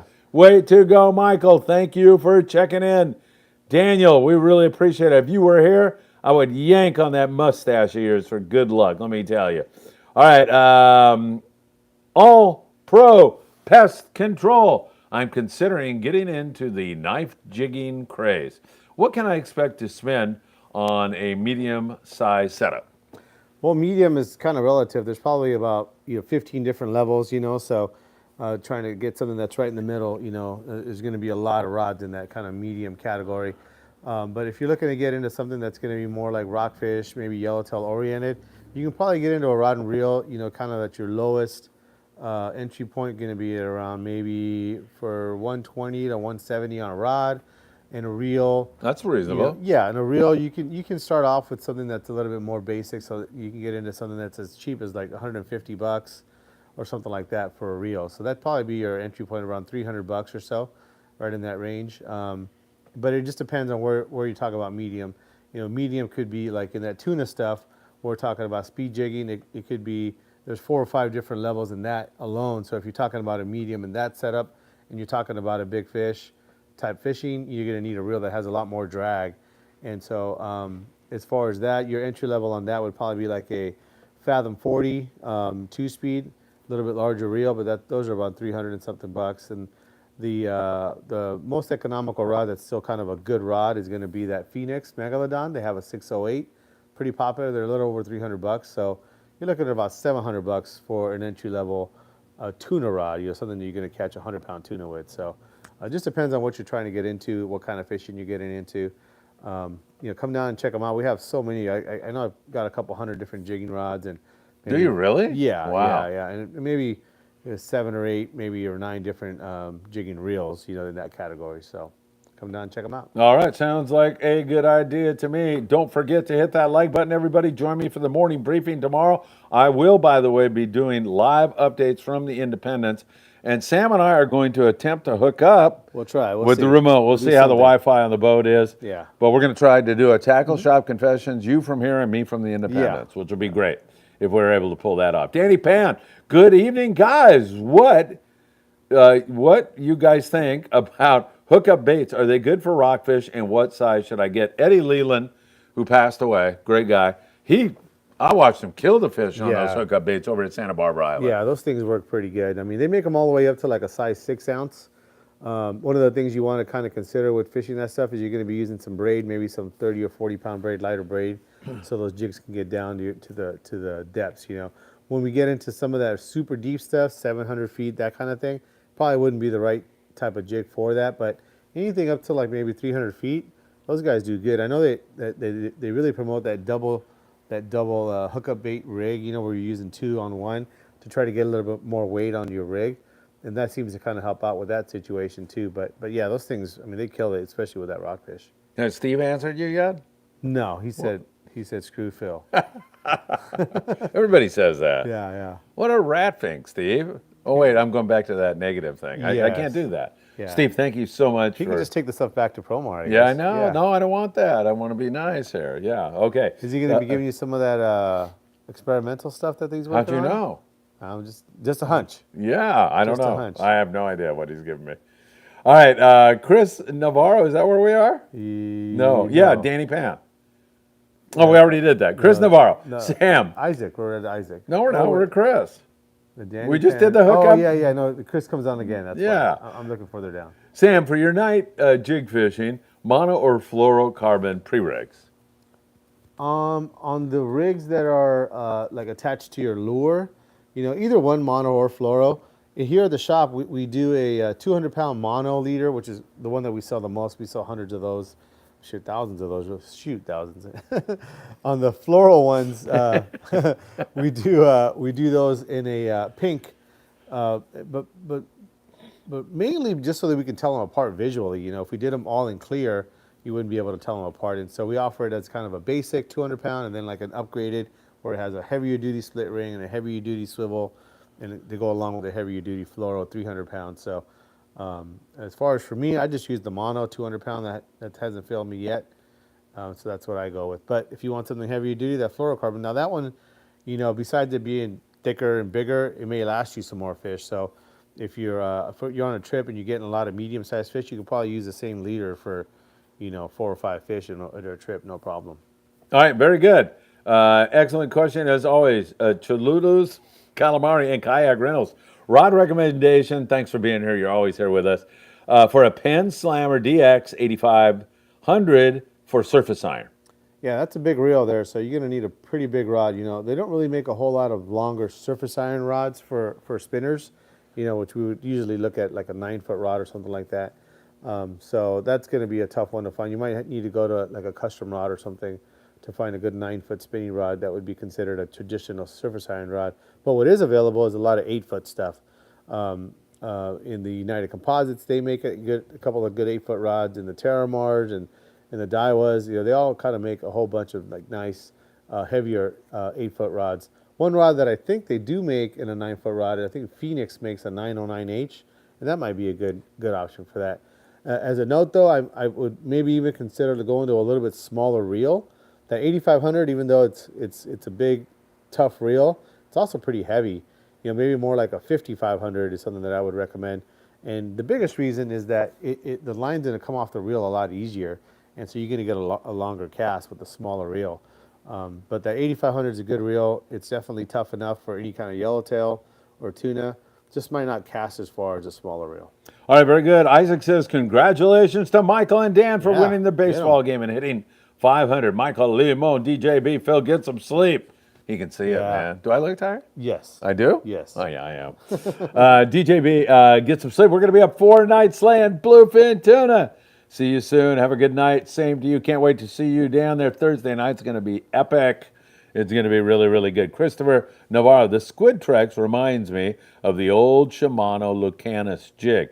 In my opinion, there are other jigs. Yeah, there are other jigs. Yes. You're not going to, you don't want to elaborate on that a little bit? There are other jigs. I know, but he's I agree. Chris. You're right, Chris. Chris, I'm No sorry. steak, I no apologize, Chris. I apologize. You No shouldn't steak, be no that answer. way. He's got us hooked on that steak. Chris, you're absolutely right. There are other jigs, and I'm not going to disparage you. You're deriding this poor man. He's a good man. All right. Well, maybe there are no other jigs. Maybe there are yeah, no other no, jigs. that's it, right? That's it. No more jigs. All right. Angel Melgar, Angel Melgar. Hey, Angel, thanks for being here, or Angel. I'm getting back into fishing. Do you have any recommendations for a combo for all-around fishing from rockfish to 60-pound blues? Man, you're going to have to come up with a good one there. Yeah. You know, something in like an 8-foot rod, 20 to 50, 30 to 60 with same thing, medium size, 2-speed reel, something in like a Fathom 25 narrow, Saltiga 35, Talica 12, Speedmaster 12, something like that would fit all of those pretty well. All right, and Alex says, thank you so much. Kai Fish Killer, hello, Phil and Sam. How is the live squid situation looking generally out there? So I haven't heard anything about any commercial spots and a few little bait spots, but not much. But it can move in. It can pop up, yeah, especially that colder water. Yes. And sometimes some of those boats don't make bait at night, so it's still a part of the equation potentially, but it hasn't been something we've had this year at all. Yeah, we need that to move back in because a lot of times that's Nino, what is it El Nino. Yeah, I don't know, 58-degree water. That's some El Nino. Yeah. We're starting to head into La Nina now, it's going to get cool. March, for all of you When does it there, start again? I saw it on the calendar, but I forgot. I will say this. Albacore. Without you bumping into me, or not, you're not going to bump into me, but verbally, I mean, bumping into me. Why am I tired? But last year, March was warming. This year, March is cooling. You know what that means? I have no idea. Yeah, right. All right. One more question. Alex says, Alex, you can ask more than one question. What's a good fly line for schoolie tuna, 30 to 40 pound affordable, $600?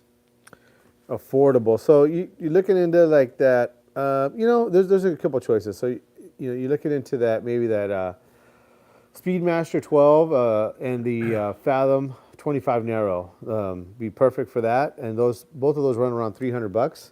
And there's a couple of different rods in that $200 range. Daiwa has their Proteus rods.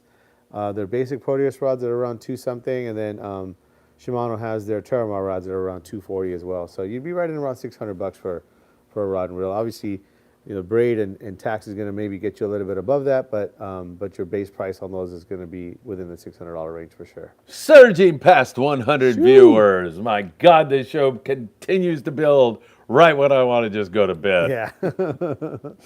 All right. Hey, it's great to have you all. Thank you very, very much. Hey, I'll give you a little quick fishing update. The bluefin tuna has eluded the fleet today. Spotter plane didn't see much. Boys are spreading out, looking around for it. We're hoping tonight's going to be a big night.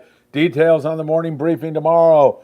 If they find them or if they do not find them, we'll have the straight dope for you right here. Christopher Navarro says, to the guy getting into speed jigging slow pitch, look for an old Shimala Travala rod in the lighter models. If you like it, Phoenix has some great new rods. Good advice? Right. You made fun of Chris a moment ago. Do you think he's redeemed? I agree. Has he redeemed himself? Oh, you agree again? Yeah. You're just all in with Chris. Oh, Chris is a good guy. Because he threw the $20 in for the wing. I taught him everything he knows. All right. The wings too. I want that birthday cake, man, made out of a ribeye. They have cake over there. Do they? Yeah. Yeah, but it's real cake. I don't eat that. It's real cake. You can't eat it. Yeah. No. It's not my birthday anymore. I'm done with it. We're moving up on yours now. All right. Rob S. Good evening, everybody. Rob, great to see you, my friend. For slow jig, is it necessary to purchase a full rig? Is that important? Well, I would say that the most important thing is going to be the rod, especially in this scenario where the slow jig fishing. The rod is really the integral part in moving the jig.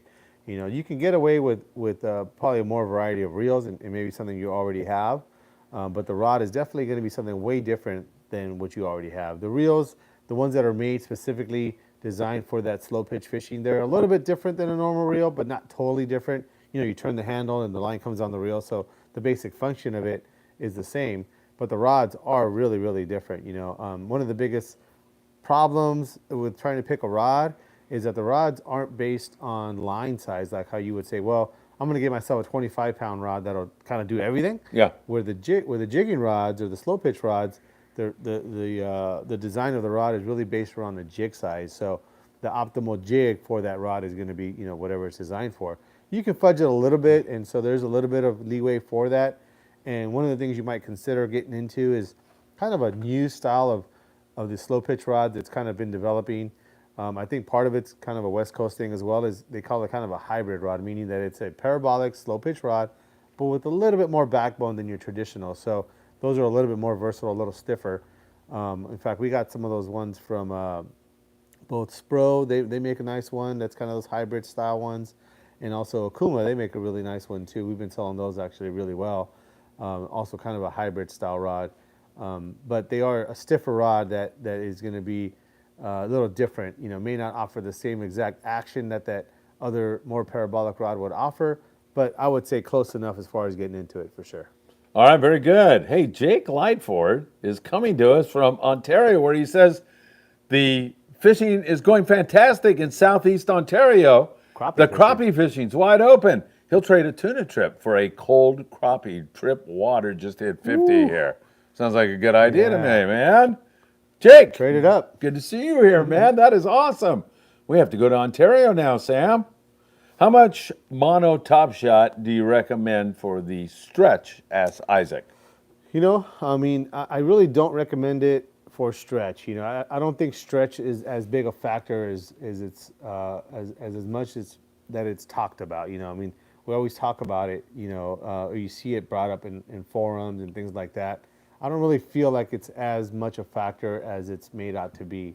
But if you feel more confident in it, and if you feel like it's going to help you land a fish, I would say 25 yards or more is going to really offer any substantial amount of stretch. You know, I don't really, you know, personally don't really subscribe to the idea that it's going to help you land a fish myself, but I don't want to discourage you if it's something that you have confidence in.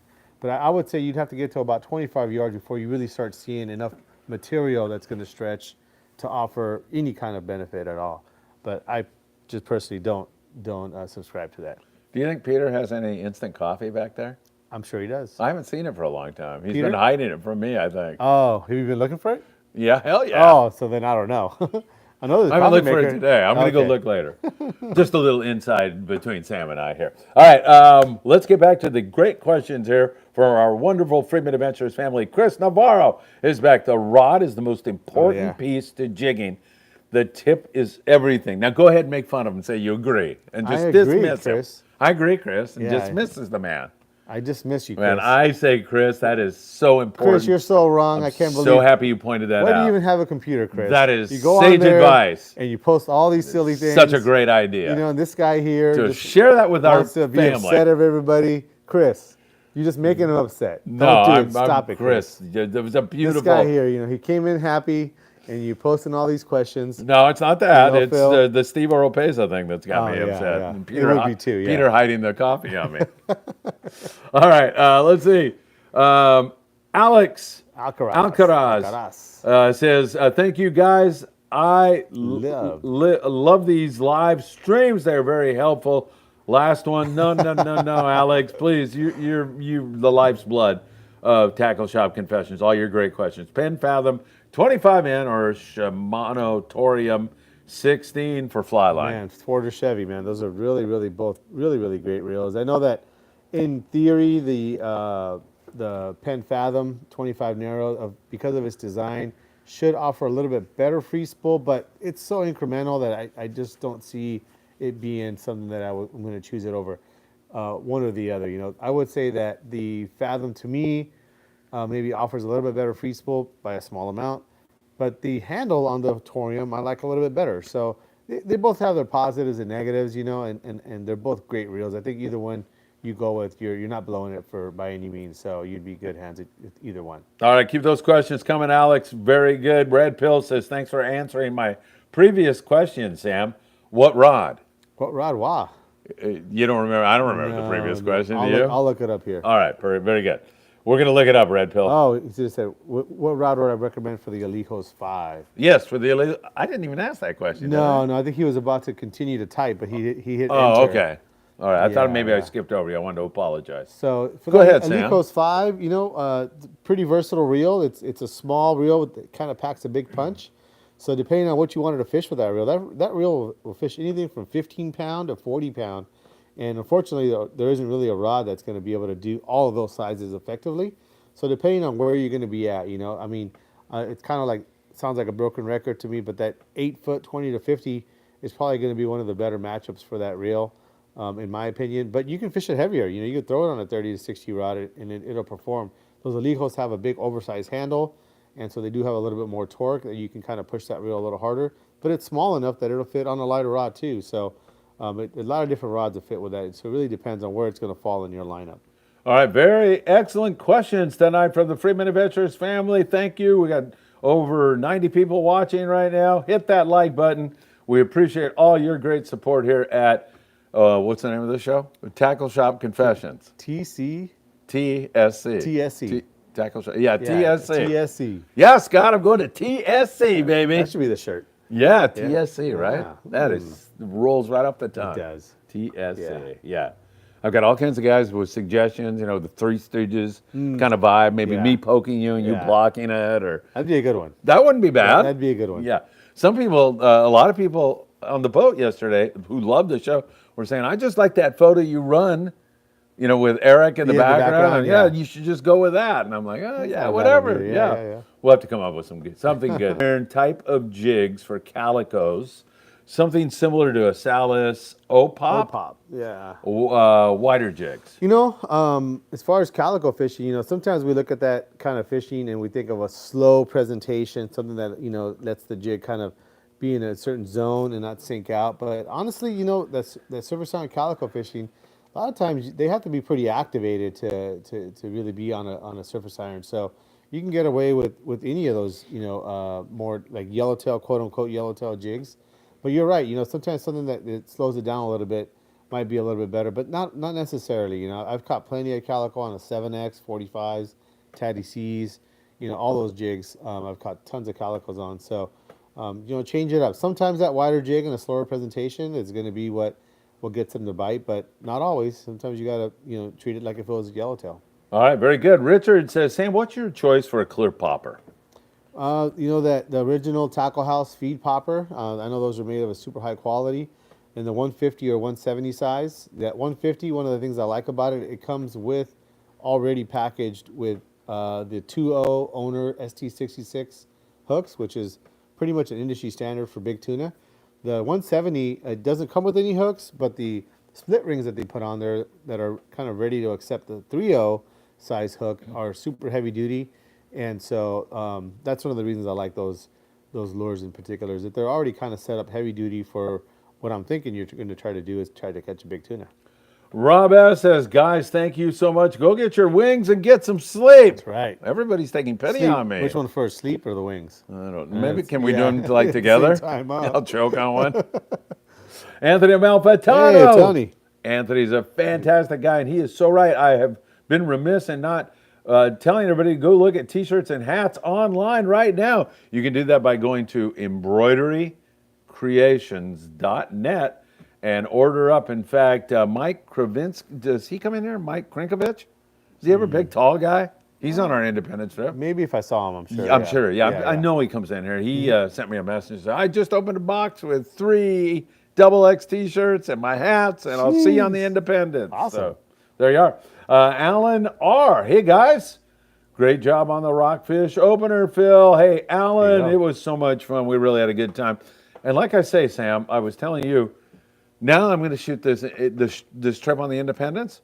So, like, they have a number where you put your tackle box. It makes everything really, I don't film that. I'm going to film all that because, I don't think of that stuff. And this kid, Mackie, who's up there trying to find blue perch at Big Bear Lake or whatever he's looking for up there. He's like, go to the basics, man. And he said his mother-in-law was watching the one we shot on the Island Spirit going, oh, I can do this. Right. This is easy. Right. And so, yeah, I'm the scales have fallen from my eyes. I'm ready to rock and roll. I know what you're thinking right now. There's no more questions up Yeah. there. So you know what that means? We can get out of here. But you want to say something? I was just gonna say, yeah. I mean, I was just agreeing with you. I guess filming the bait tanks, filming Oh. the staterooms, the Yeah. galley, all that kind of stuff. Even that big walk-in freezer that they have as you're going into the galley, that's pretty impressive. Yeah. Some guys, I don't think I've ever seen anything like that. Right. So, he's right. There's a lot of things on that boat that I'm sure some guys maybe will never see. Right. Maybe they just won't ever do a long-range trip. So this is kind of gives them a peek into something that maybe they've been wondering about. You Yeah. know? So Interview everything with the about boat. chef. Like, Yeah. what does he put out every day? What's the food All like? that stuff, Yeah. I mean, and even when it gets hot and heavy, we all want to see the action. We all want to see a guy, bouncing a fish or a big blow up on a big tuna, or a guy fighting a big tuna. We all want to see that too. But, a lot of guys just want to see the basics, like you're saying. A lot of guys want to see the boat, what it's about, why it's so awesome. I mean, that's one of the biggest, nicest boats in our fleet. Yeah.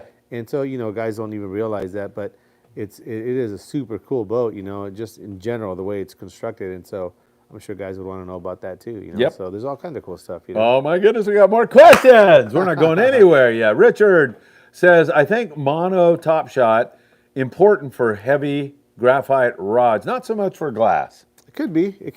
Once again, it has to do, I think, in my opinion, what you like to use, what you're confident in. Definitely, as far as heavy rods, not too many of them are all graphite anyway. Most of those, when we're talking heavy, we're talking, rods that you'd fish 80 pound, 100 pound, 130. Most of the rods that are out there aren't going to be all graphite anyway. But, maybe in a lighter graphite rod, maybe something that you're going to fish 40 pound or 50 pound, maybe that might be something. But even then, I'm still a proponent of just, shorter top shots and shorter leaders and things like that. I don't feel like it's as important to me, but that's really kind of personal preference. Okay, Chris Navarro says, Tatty C or hookup baits for calicos? Of course. Yeah. On the old Seeker bass rod. Oh, yeah, I know. He's talking about the one that I used to take on those trips. Really? I still got that rod. That's crazy. I've caught so many nice fish on that rod. It's a good one. So Tatty C or hookup baits? Oh, he's asking. Yeah. I mean, it's whatever they're biting, Chris. I mean, that Tatty C is going to be more of a surface presentation, whereas that hookup bait's going to be more of a deep water presentation typically. So it just depends on where they're biting and how deep they are. I mean, I wouldn't trade one for the other. You kind of have to read the conditions and kind of go to them, Valiant Convert says, hi, fellows. What are the best options, locations, and gear for fishing from shore on Catalina? You guys provide such great info and laughs. Thank you so much. Thank you for being with us. Is he talking about going over and... I think so, yeah. So, this guy, Mitchell, halibut man, he Okay. goes over there all the time. He's got me like talked into wanting to go. He says he's like fly lining a little piece of anchovy, like a piece of calico bass every time, sheephead, catching all this stuff. Yeah, from the pier? Yeah, from the pier mostly. Yeah, that's what I hear about. I have a few customers that have gotten maybe tired of the local pier scene, but they're still kind of just more pier guys. They don't want to do the boats or that kind of thing. And, they go over there, they say it's really good. When the bonita are running, they do really good on bonita. As far as where to go besides that, I'm pretty sure there's some good coastal areas. Access is going to be your biggest, hurdle is how to get to it. They don't really have trails that go to all of these different spots that we fish when we go on a boat. But there is some access, you know. But I know that the guys that come through the shop here that go over there, I think most of them fish from the pier and do pretty good. Yeah. Yeah. And he's looking for the right gear, so you're fishing like a steelhead type rod with a You spinning could. reel, or what do you think? Yeah, I mean, anything you're going to fish maybe 10 to 12 pound test, something really light. It can be a steelhead type rod, but any short rod. You also have to consider that when you're going to travel over, you can't take anything oversized. Yeah. So maybe something on a 2-piece might be better than like a full 7-foot rod or something like that. But maybe a 2 or 3-piece. They do make some nice travel rods. That's probably what I would recommend if you could. But I would check with the Catalina Cruises, see what their limitations are. I know they have the different boats, and different boats might have different regulations for that too. But something on a 7 to 8 foot, something rated like a 10 to 17 with maybe a size 3000 spinning reel would be good. But I know some of the guys that go over, they took full-on 4-piece like surf rods in the summertime and just well on the bonita. So There's all kinds of good. It fishing sounds over really there. good over there. Yeah. Is there any chance that Steve Oropesa traded his truck in and now drives a semi-truck truck? with Ralph's on it? It could be. It might be him. I might be safe here, man. All right, Jansix, 1, 2, 3. Hello from San Marcos, Cobija, Baja California Sur. Yeah. Man, my cobija, right? Where is my cobija? Por mi esposa. Mi esposa está linda. Mi esposa está en Costa Rica. Really? Yeah. Her father's sick, so okay. she went down there. All right, Chet Young, aloha, Phil and Sam. Sam, do you carry the Okuma Azores Blue 6,000 spinning reel? I'll have to see if I have that. I know we carry that series. I don't know off the top of my head whether we have that size. I'll have to check here. Chet, call me in the morning, and I'll check for you. Chris Navarro says, thank you for all you do. Phil and Sam are what Easter Sunday is all about. See you soon, my friends. He's right. He is right, man. We're just like the Easter Bunny, the two of us. Let me see if I can spot that reel real quick. Oh, okay. While Sam runs off, I'll remind you all, the pursuit had some sea bass and halibut over at Catalina Island today. Up in the Channel Islands, continued great rock fishing up there. And of course, one of our viewers tonight had some giant lings on the Aloha Spirit. California is trying to get out tomorrow. Call Saul at Ventura Sportfishing tonight. Call him, just say hi to him. And hopefully the Island Spirit is going to get out tomorrow. It's 805-676-3474. The bluefin tuna have given us the slip for the past 24 hours, the Polaris Supreme. And this info is 4 or 5 hours old. He may be on fish right now and conking them. If he is, I'll have it for you in the morning briefing, or I'll special update you. But there was very little fish seen, like none, by the spotter plane today. They launched a spotter plane up to look around, didn't see anything. And also the Polaris Supreme has yet to have stopped on the trip that he was on. He was driving around trying to find that fish, and believe me, this is when, I think a tip is even more necessary on a trip like this. Those guys are pulling their hair out, and they are working their tails off. And man, that San Diego fleet, I'll tell you right now, if anybody can find them, it will be those guys. So hopefully they'll come up with some more morning briefing tomorrow morning. I'll be taping at daybreak and have that up for you. And then we're off to San Diego for our Independence trip. Sam de la Torre. Sorry, I don't. This is an 8,000. That's a big one. Yeah, I don't have the 6,000 Chet. Sorry, man. I do have a bunch of other 6,000 size reels from Daiwa, Shimano, but not in the Okuma right now. Sorry. Chris Navarro has thrown in 20. Woo! He just threw in another 20. He forgot about that. Chris, That's 20. thank you You can so retract much. the 20 if you like. No, Yeah. no, you're not getting any wings if he does. Yeah, now he wants that staying right there. Chris, thank you so much. That means the world to us, all you folks with your great support. We love you. Hit that like button. Sam, teach me how to make tuna leaders. We will do that. You will do that. We'll do it live. We'll do it on a video, on a teach-em video. Oh, really? Huh? Yeah, we should do that. Yeah. When are we going to do that? A couple weeks, maybe. Okay, when I get back? Yeah. Are you going on any trips coming I up? don't think I'll ever fish again. After this show? You're sick of it. Royal Star's heading down on a 16-day trip, leaving Thursday morning. Same day, yep. Yeah, so I'll see Alex down there maybe. And who runs the boat? Alex. Oh, okay. Yeah. Does Tim ever get on there anymore? He might be. It'll either be Tim or Brian, yeah. But Yeah. it might be one of the other guys, too. They have a couple guys on that boat that have a Yeah. license. So hopefully I'll see those boys down there and wish them the best of luck. Chris says, thank you very much. Thank you, Chris. Thank you, Chris. And I thought all of the ideas that you postulated tonight were the best. right on. They were the best of the Yeah, whole would night. The never highlights. dismiss them with Yeah. I agree, Chris. Yeah. Who said that? You want to wrap this up, man? Yeah, I think you so. do? What time is it? There's no more 8:30. questions. Yeah. I'll let you tell everybody. They're going to close at wait a 9. minute, We did gotta I? get going. I know. Oh, yeah, we started late. Yeah. All right, go ahead.